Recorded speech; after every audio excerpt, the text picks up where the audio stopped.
चंद्रशेखर, बहुत बहुत धन्यवाद जुड़ने के लिए, समय निकालने के लिए। धन्यवाद। आप भी जोधपुर में ही मौजूद हैं, आपको क्या जानकारी मिली है इस पूरे मामले पर? जी, मैं पिछले 2 दिन से यही हूँ। मैं कल आया था और मेरा प्रयास था कि मैं पीड़ित परिवार से मिलकर उनकी बात को जान सकूं।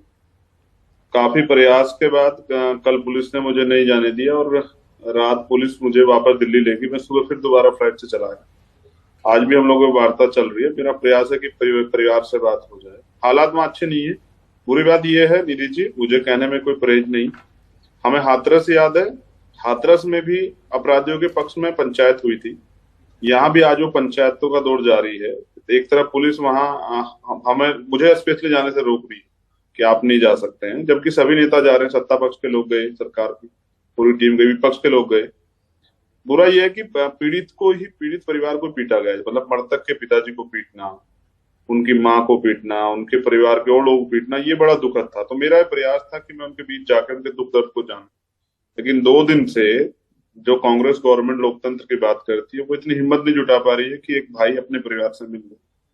मैं आज भी यहाँ पुलिस की डिटेंशन में मौजूद हूँ कि किस तरह से एक बार परिवार से मेरी बात हो जाए।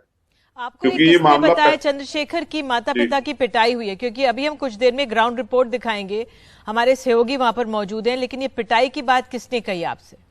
मैंने आज तक के उस पे देखा और मैंने वहां की जो लोकल टीम है उनसे मैंने जानकारी हासिल की फोन के जरिए। उसके पिता चिल्ला कह रहे हैं कि उनको पीटा गया, उन्होंने चोट पे निशान दिखाया। फिर मेरी उनके पिता से भी रात बात हुई वहां टीम के जरिए, तो उन्होंने बताया कि उनके साथ पुलिस ने मारपीट की है। वो सब छीनने के लिए पुलिस ने उनके साथ मारपीट की है। तो ये बड़ा दुखद है।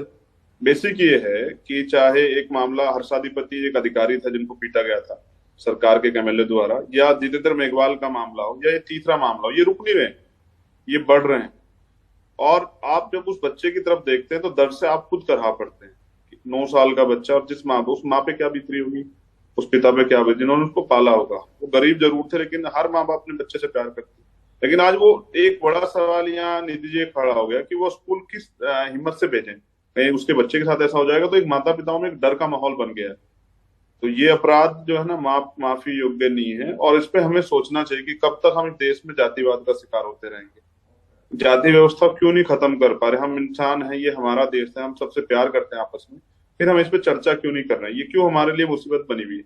तो मुझे कहने में कोई परहेज नहीं कि राजस्थान तो दलितों के लिए शमशान हो गया है, क्योंकि न्याय नहीं मिल रहा है। मुख्यमंत्री जी जब हमारे जैसे लोग जाएंगे तो उनकी आवाज को और मजबूती से उठाएंगे। चंद्रशेखर, ये भी कहा जा रहा है कि चुनाव करीब हैं और इसलिए इसको एक राजनीतिक रंग दिया। नेता जानबूझ के यहाँ पर पहुंच रहे हैं क्योंकि चुनाव करीब है, सब अपनी चुनावी जमीन वहां पर खड़ी कर रहे हैं इस मामले को लेकर, ऐसे मामलों को लेकर। अच्छा, मैं बस आपको एक चीज याद दिला दूं, मुझे और लोगों का नहीं पता, मैं किसी पर टिप्पणी नहीं करना चाहता। मैं अलवर थाना गाजी के मामले में आया था, जिसमें मेरे बाद राहुल गांधी जी को भी आना पड़ा था। यहाँ एक महिला का वीडियो बनाया गया था रेप करने का। मैं यहाँ जितेंद्र मेघवाल के मामले में आया था, मूछे रखने पे आपके यहाँ मैंने बात भी की थी। मूछे रखने पे एक लड़के की हत्या हुई थी जितेंद्र मेघवाल की।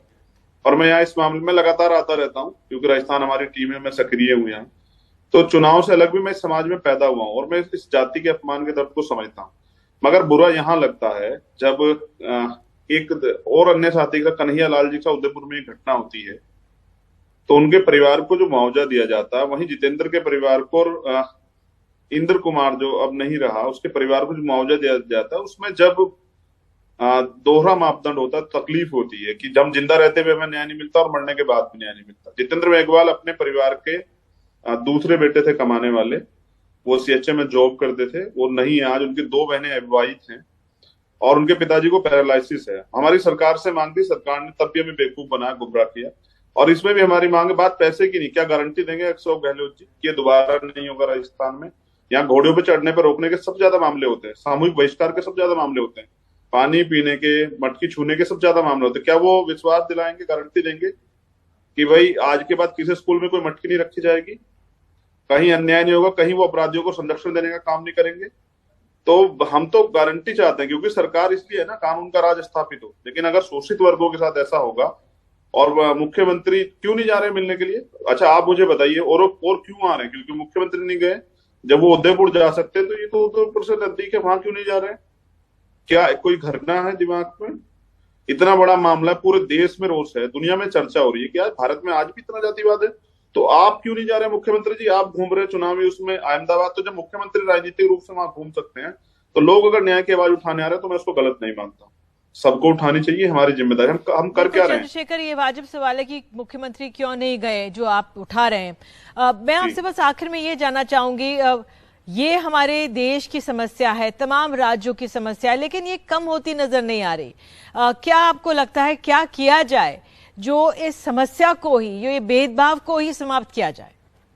देखिए, ये एजेंडा नहीं है किसी राजनीतिक दल के उसमें, और अगर इसकी कोई बात करेगा तो उसको कहेंगे कि वो जातिवाद कर रहा है। बेसिक ये है, इंसान एक ही प्रक्रिया से जन्म लेता है और फिर पैदा होते ही ऊंच और पैदा होते नीच कैसे हो सकता है? जैसे हमारे प्राइम मिनिस्टर के हाथ में पावर है, उन्होंने एक दिन रात में आके कहा कि आज से 1000 के और 500 के नोट बंद हो जाते हैं, आज से जीएसटी लागू हो जाती है। तो वो क्यों नहीं करना चाहते कि वो जाति पे बात करे कि भाई जातिवाद खत्म करो? प्राइम मिनिस्टर की इतनी फॉलोइंग है, वो चर्चा करें, विपक्ष के लोग चर्चा करें कि भाई जाति पे नहीं होना चाहिए। अच्छा, ऐसी घटनाओं पे हम दुनिया में क्या दिखाते हैं कि हमारे यहाँ अनटचेबिलिटी नहीं है, तो हम अनटचेबिलिटी एक 1955 लगाते नहीं है, प्रोटेक्शन ऑफ सिविल राइट नहीं लगाते हैं एफआईआर में। तो हमें इस पे चर्चा करनी पड़ेगी, इससे भाग नहीं सकते हैं। 75 साल की आजादी में समय आ गया है कि हम इस भेदभाव को, जातिगत भेदभाव को उठाएं पुरजोर तरीके से। हालांकि वहां से भी ग्राउंड रिपोर्ट में ये भी कहा जा रहा है शिक्षक ने क्यों पिटाई की। आप हमारे साथ जुड़े, बहुत बहुत धन्यवाद चंद्रशेखर, आपने अपनी बात रखी। और चंद्रशेखर का एक ये अहम सवाल है कि मुख्यमंत्री अभी तक क्यों नहीं गए हैं उस पीड़ित परिवार से मुलाकात करने के लिए।